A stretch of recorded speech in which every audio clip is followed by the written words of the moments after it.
Senator Pete Ricketts is the junior senator from Nebraska, having previously served as Nebraska's 40th governor for 8 years.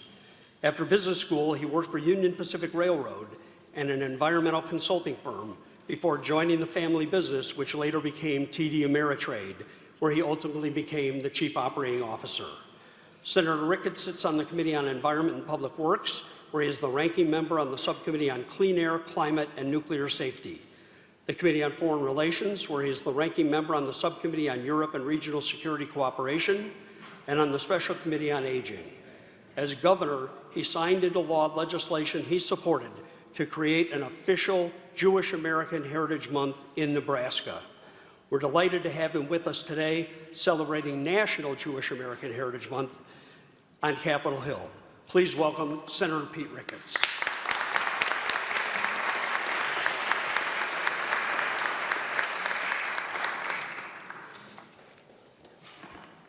Well, thank you very much. It is a privilege to be able to be here with you today to celebrate Jewish Heritage Month nationally, as well as what we've been able to do in Nebraska.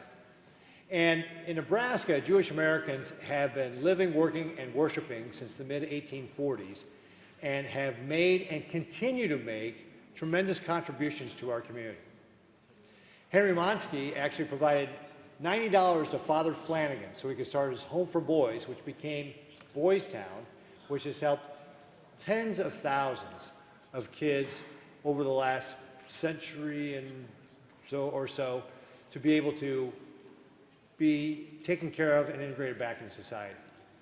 We've got fantastic people who have started great companies, like J.J. and B.A. Simon, who took their little butcher company and grew it into Omaha Steaks.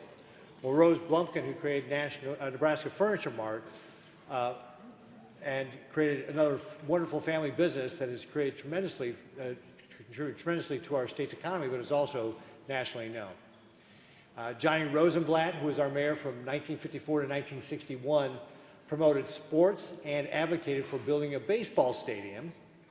And that baseball stadium not only allowed us to be able to draw in a AAA ball club to the city of Omaha, but also a home for the College World Series. And now the College World Series has been in Omaha for over 50 years.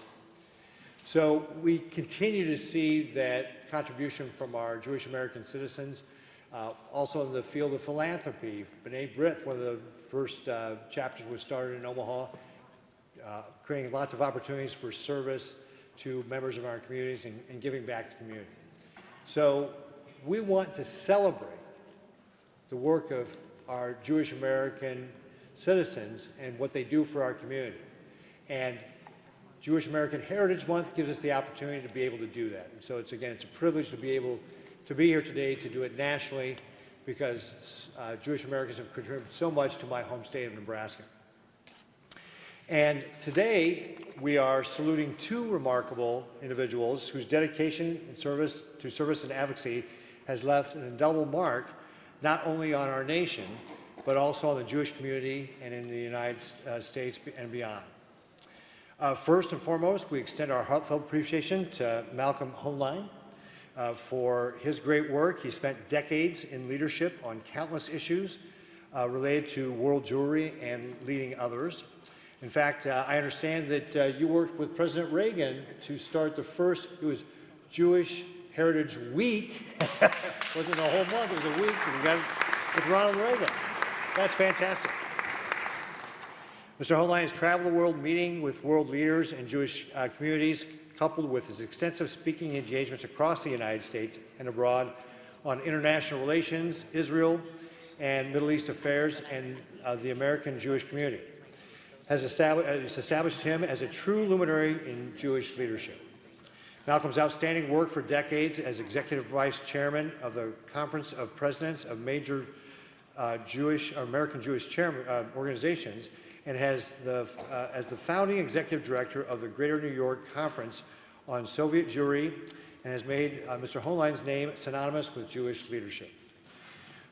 We are not the first to acknowledge that all Mr. Hoenlein has done and accomplished, as he has received many awards and tributes from Yeshiva University, Touro College, State of Israel Bonds, and President Ronald Reagan.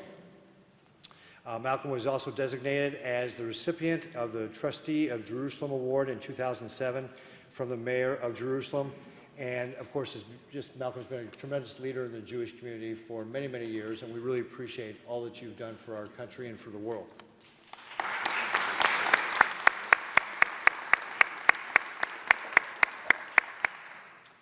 Equally deserving of our admiration is Eric Gertler, whose dedication to public service and contributions to the Jewish community has been nothing short of exemplary. Eric Gertler serves as the Executive Chairman and Chief Executive Officer of U.S. News and World Report, and his leadership has been instrumental in shaping the discourse on global affairs. His active involvement in various boards, including the Center for Public Leadership at the Harvard Kennedy School, Tel Aviv University, and Hebrew University, underscores his commitment to advancing education and fostering international cooperation.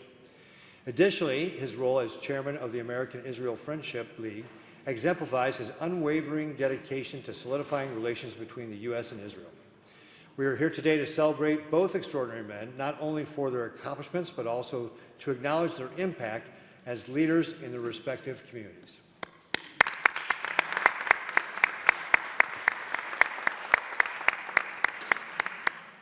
And I just want to say thank you again for giving me the opportunity to be here to celebrate Jewish heritage in our country, the tremendous contributions Jewish Americans have made to our great nation and to my state of Nebraska, and also want to reemphasize what some of the other speakers have said, is that it's not only important to recognize the contribution that Jewish Americans have made to our nation, but it's also important because we need to send a very clear message in these times that anti-Semitism will not be tolerated in our society, and that we have to stomp it out every opportunity we see. Oh, and just because I also am from Nebraska, one other thing I forgot to mention is that WR Reserve is a company in Nebraska that processes meat, and we're actually the only kosher provider of beef to the state of Israel, and we're very proud of that little factoid as well. So thank you all very much again. I appreciate the opportunity to be here.